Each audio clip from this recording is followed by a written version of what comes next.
केकरा लागी मांगेलू दाया, चर्चा करेलू हमारे। केकरा लागी मांगेलू दाया, चर्चा करेलू हमारे। काहे रोजे आइलू ए सिसिया हमरो दुआर, की काहे रोजे आइलू सिसिया हमारो दुआर। केकरा लागी मांगेलू दाया, चर्चा करेलू हमार। की काहे रोजे आइलू ए सिसिया हमारो दुआर। खुशी खुशी रखिए शिव गुरु हमारो परिवार। खुशी खुशी रखिए शिव गुरु हमारो परिवार।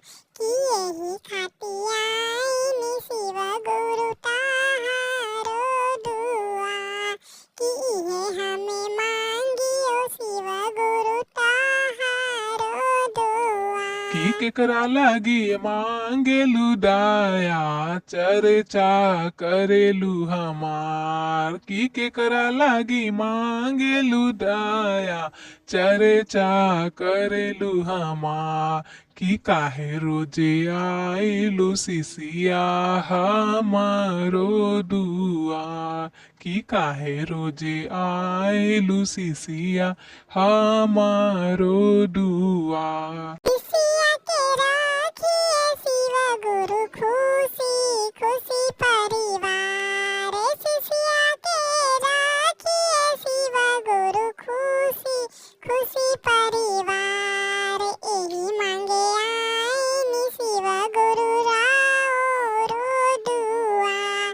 कि एही मांगे आईनी शिव गुरु राओरो दुआ। की केकरा लागी मांगेलू दाया, चर्चा करेलू हमारे। केकरा लागी मांगेलू दाया, चर्चा करेलू हमार। की काहे रोजे आइलू सिसिया हमारो दुआर। की काहे रोजे आइलू सिसिया हमारो दुआर। रोजे रोजे आईनी शिव गुरु चर्चा करे हम तुहार। रोजे रोजे आईनी शिव गुरु चर्चा करे हम तुहार। रोजे रोजे आईनी शिव गुरु चर्चा करे हम तुहार। अंगना में आइए शिव गुरु चरण पखारब हम तुहार। अंगना में आइए शिव गुरु चरण पखारब हम तुहार। का मांगे आइलू सिसिया हमारो दुआर। का मांगे आइलू सिसिया हमारो दुआर। की काहे रोजे आइलू सिसिया हमारो दुआर। की काहे रोजे आइलू सिसिया हमारो दुआर।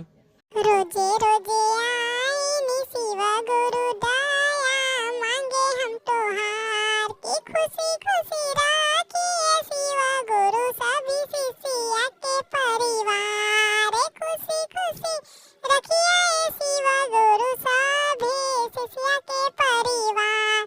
यही मांगे आईनी शिव गुरु राओरो दुआ। की चर्चा करे आईनी शिव गुरु ताहारो दुआ। प्रेम से बोलिए हर हर महादेव।